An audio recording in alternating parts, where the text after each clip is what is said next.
కర్నూలులో వీధి కుక్కలు వీరంగం సృష్టించాయి. చిత్తారి వీధిలో దాదాపు 40 మందిని వీధి కుక్కలు తీవ్రంగా గాయపరిచాయి. గాయపడిన వారిని వెంటనే చికిత్స నిమిత్తం కర్నూలు ఆసుపత్రికి తరలించారు. విషయం తెలుసుకున్న మంత్రి టీజీ భరత్ హుటాహుటిన ఆసుపత్రికి చేరుకున్నారు. బాధితుల్ని పరామర్శించగా వారికి 10,000 రూపాయలు నష్టపరిహారం ప్రకటించారు. మోగజీవాల ప్రేమికురాలు మేనకా గాంధీ ఇలాంటి ఘటనలు జరగకుండా పరిష్కారం చూపించాలని టీజీ భరత్ డిమాండ్ చేశారు.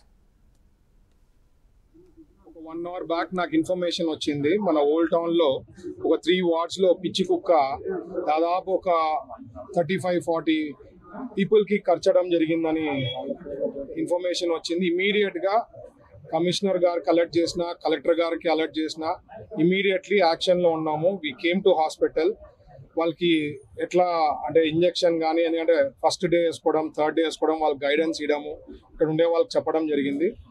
నేను ఒకటే రిక్వెస్ట్ చేసేది మేనకా గాంధీ గారికి, ప్లీజ్ మీరు చెప్తున్నారు, దానికి సొల్యూషన్ కూడా మీరు ఇవ్వాల. ఇక్కడ మీరు చేయొద్దని చెప్పిన దానికి దాదాపు ఇక్కడ సర్వీస్ ప్రొవైడర్ వచ్చి ఆయన ఎలిజిబుల్ లేదని చెప్పి ఆయన బంద్ చేయడం జరిగింది.